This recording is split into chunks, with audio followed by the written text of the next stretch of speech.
আজকে যে রেসিপিটি করে দেখাবো সরিষা খাসির মাংস। এটি করতে কি কি উপকরণ লাগছে চলুন একবার দেখে আসি।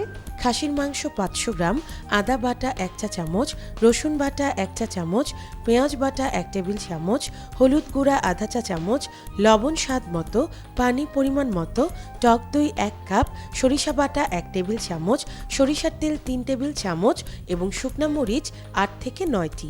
দেখে নিলেন কি কি উপকরণ লাগছে, চলুন রেসিপিটি তৈরি করি। আমি এখানে খাসির মাংস নিয়েছি 500 গ্রাম। এতে দিলাম আদা বাটা 1 চা চামচ, রসুন বাটা 1 চা চামচ, পেঁয়াজ বাটা 1 টেবিল চামচ, হলুদের গুঁড়া দিচ্ছি আধা চা চামচ,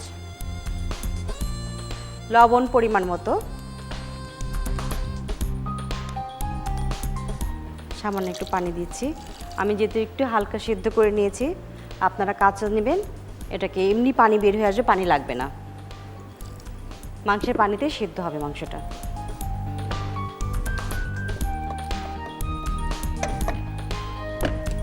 এটাকে সিদ্ধ বসালাম 10 মিনিটের জন্য। আর এখানটায় আমি নিচ্ছি টক দই 1 কাপ,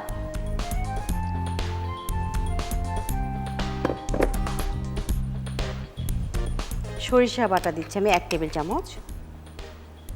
এটাকে খুব ভালো করে মিলিয়ে নিব। এর সাথে দিচ্ছি আমি প্রাণ সরিষার তেল 3 টেবিল চামচ।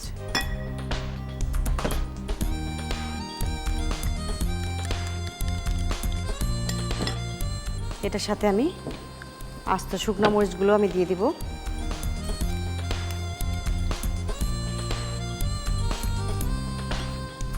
আর 10টি শুকনো মরিচ আমি দিয়ে দিলাম।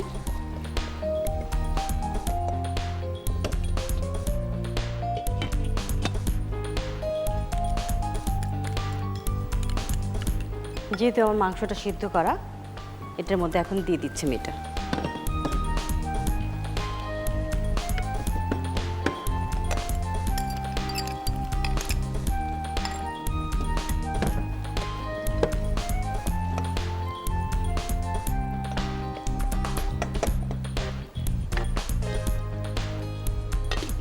এটাকে রেখে দিলাম 10 মিনিটের জন্য।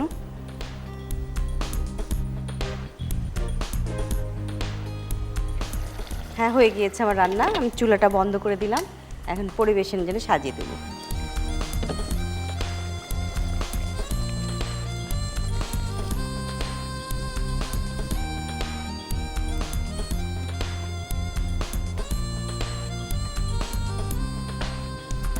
হয়ে গেল আমার সরিষা খাসির মাংস। এর প্রস্তুত প্রণালীটি আরেকবার দেখে আসে চলুন।